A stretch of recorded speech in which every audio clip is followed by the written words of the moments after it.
بالکل 8 اگست ایک ایسا المناک اور دردناک واقعہ تھا کہ ہم شاید زندگی بھر نہیں بھول پائیں گے،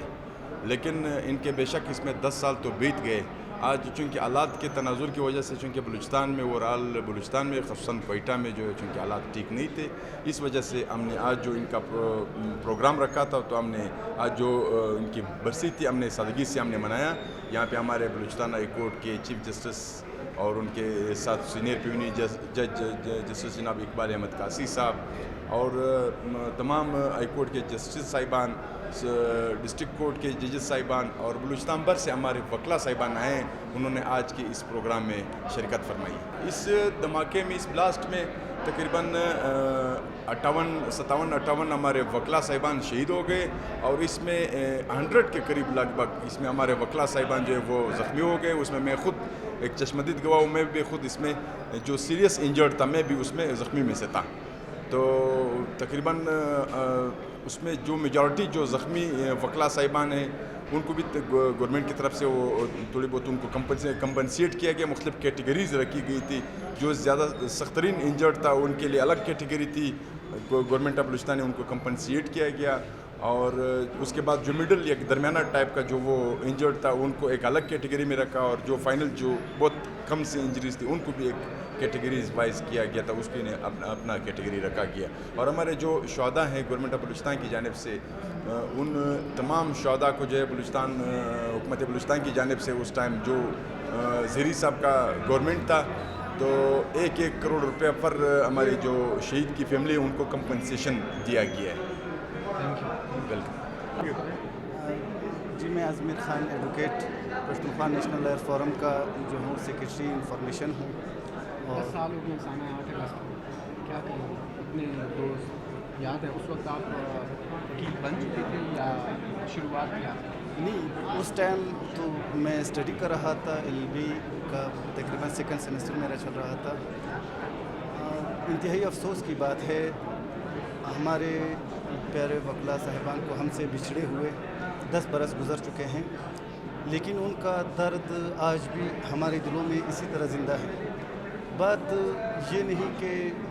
8 اگست کو ایک ثانیہ ہوا اور وکلا شہید ہوا، اصل بات یہ ہے کہ یہ وکلا کیوں شہید کیے گئے، کس نے شہید کیا گیا، جس کا قاتل آج تک معلوم کیوں نہیں ہوا۔ اس پہ قاضی فائز عصا صاحب نے ایک GIT بنائی، اس GIT کا کیا بنا، اس کی رپورٹ کہاں پہ گئی، اس کی امپلیمنٹیشن کہاں تک۔ جہاں تک ہمیں پتہ ہے قاضی فائز عصا کی GIT کی رپورٹ میں اس کا ذمہ وار جو ہے ریاستی اداروں کو ٹھہرایا گیا ہے، بیوروکریسی کی غفلت اس میں بیان کی گئی ہے۔ تو یہ دہشت گردی جتنی بھی ہوتی ہے، ہمارے ملک میں دہشت گردی کا مسئلہ یہ نہیں کہ صرف دہشت گردی ہے، سب سے بڑا مسئلہ یہ ہے کہ ہمارے ملک میں دہشت گردی کو ایک ریاستی سرپرستی حاصل ہے۔ جہاں پہ بھی دہشت گردی ہوتی ہے یہ ریاستی سرپرستی میں ہوتی ہے۔ ہمارے وکلا کا یہ جو قتل کیا گیا ہے یہ پشتون بلوچ نسل کشی کا وہ سلسلہ تھا جس میں پشتون بلوچ کی نسل کشی میں ہر صف اول کے جس بھی فیلڈ میں ہو، جو بھی بندے ہو، ان کو شہید کیا گیا۔ تو اسی تناظر میں ان کو یہ وکلا کو شہید کیا گیا، اور یہ وہی وکلا تھے جو چودھری افتخار صاحب کے دور میں جو عدلیہ کی آزادی کا ایک تحریک چلا، یہ وکلا تمام پاکستان میں یہ تحریک چلی، لیکن کوئٹہ میں ان کو اس لیے نشانہ بنایا گیا کہ یہ وکلا اس تحریک کے صف اول کے دستے کے ساتھی تھے، تو ان کو یہ سزا دی گئی۔ اور افسوس کی بات یہ ہے کہ یہ دہشت گردی جہاں پہ ہوتی ہے،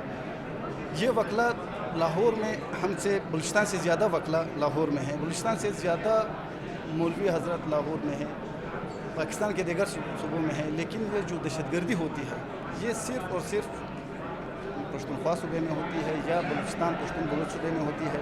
تو یہ جو دہشت گردانہ واقعات ہوتے ہیں تو یہ ایسا نہیں ہے کہ ان کو روک تھام نہیں کی جا سکتی، روک تھام کی جا سکتی ہے، لیکن بدقسمتی سے ان کو ریاستی سرپرستی حاصل ہے۔ ریاست کی سرپرستی میں باقاعدہ یہ کام ہو رہا ہے، ان کو ٹرین کیا جا رہا ہے دہشت گردوں کو، اور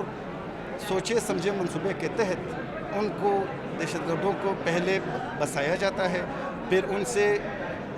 تعلیم یافتہ طبقے کی چاہے وکیل ہو، ڈاکٹر ہو، جو بھی بندہ ہو، نیشنلسٹ ہو، جہاں جس فکر سے بھی تعلق رکھتا ہو اس کو شہید کیا جاتا ہے، بزنس کو خراب کیا جاتا ہے، کاروبار کو خراب کیا جاتا ہے، امن و امان کو خراب کیا جاتا ہے، پھر اسی بہانے سے آپریشن کیے جاتے ہیں کہ ہم نے کرنا یہ ہے کہ ہم نے آپریشن کر کے علاقے کو کلیئر کرنا ہے، اور وہی آپریشن پھر کس طرح کیا جاتا ہے، اسی علاقے کے